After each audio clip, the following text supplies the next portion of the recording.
Support the night.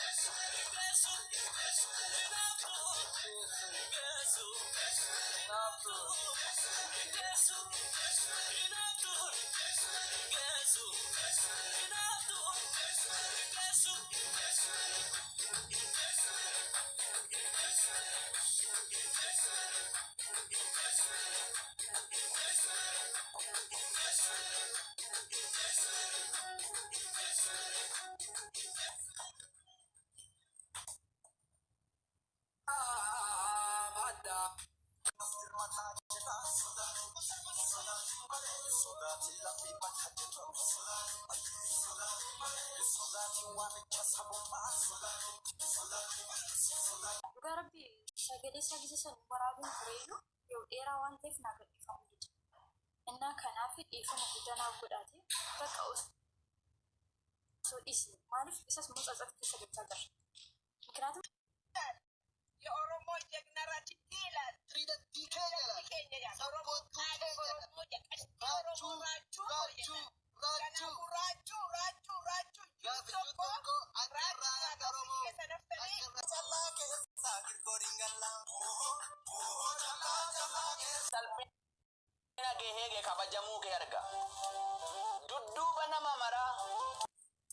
Shamarka fuuni jaalatamtoota akka kabajamtoota waliitu jira jirtu fayyaa keessanii hundumti keessanii jirra galata rabbii dhugaa rabbiin yeroo wanti hamma miidiyaa kanarra adeemamaa jiru baay'ee tokko na gaddisiise jechuudhaan gara gootii rabbii na cabse wanti dhugaa yeroo amma akkas deemaa jiru baay'ee onnee nama cabsaadha.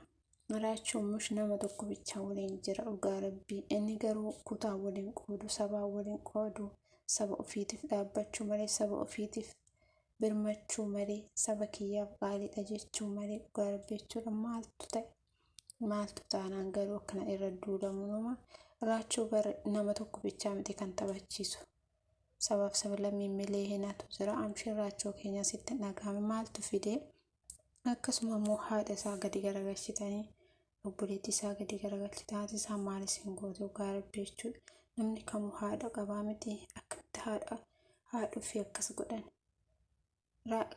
raachuun immoo ba'ee akka namaa nama arrabsu akka namaa kutaa waliin qoodu akka namaa gadi ba'eetiin nama arrabsu nama sappoortii gochuu malee jechuudha dhugaa rabbii jechuudha tapha abbaa fedheerra afeen beekamu jechuudha raachuu garuu maaltu fidee jennaan haadha isaa hin hafne obboleettiin isaa hin hafne dhugaa rabbii baay'ee tokko jechuun onnee nama cabsa innis nama saba ofiitiif dhaabbatudha akkasuma nama saba ofii sappoortii godhudha dhugaa rabbii an saba kootiif jedhan bar ofirra dabarsee nama saba isaatiif dhaabbatudha raachuun maaliif taanaan garuu akkas walti keessanii walirra duuluun Amshiraachuu keenya hin darbine hin jiru. Namni tokko lamaanii miti raachuu saba hundatu taphachiisa. Taphni isaa homaan afuu yaan namni akkas godheef walti qeesseef yaani jechuudha. Dhugaa baay'ee tokko namatti dhagahamuun nama cabsa maaliif taanaan haadhi isaa gadi garagalchuun maaltu fide. Haati isaa bara haadha saba hundaati dhugaa rabbii jechuudha. Haadha fi akkamitti namni gadi garagalcha obboleettiin namni haati isaa isin goote obboleettii isaa maal isin goote. Akka namaa gadi ba'ee naman arrabsu kutaan waliin qooduuf saba hundaaf dhaabbatu saba hundaaf dhaabbatu malee saba waliin qoodu jechuudha. Raachuu hin jaalatta taana guyyaan akka carraa ta'e warra oolani karakti wallahi dawwali gaafatu ati shawaa taatee yoo shirkaan keessaa fira qabaanne eessuma abbeera akaakayyuu adaan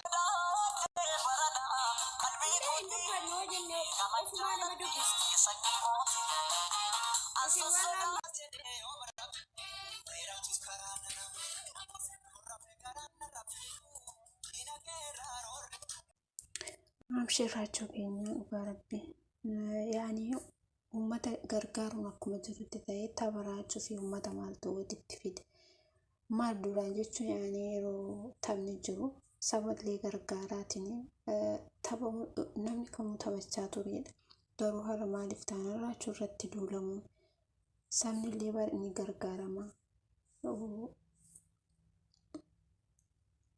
garuu maaliif dhugaa rabbii onnee nama cabsa jechuudha. Beliis dhiisaa haadha isaallee gadi hin garagalchina, obboleettii isaallee gadi hin garagalchina.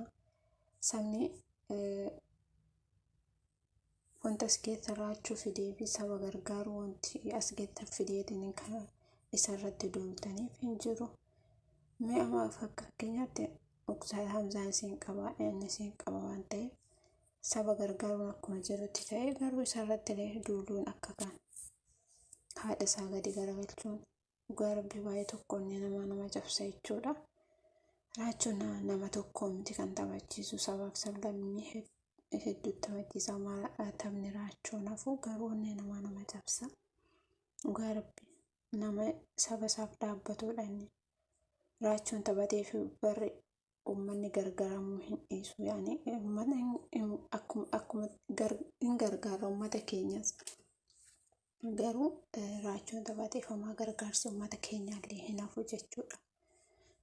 Raachuu fi uummata keenya gargaaru wanti walitti fidee akkas isa haadha isaa gadi garagalchitanii obboleettii isaa gadi garagalchitanii dhugaa rabbii baay'ee tokko namatti dhagahama.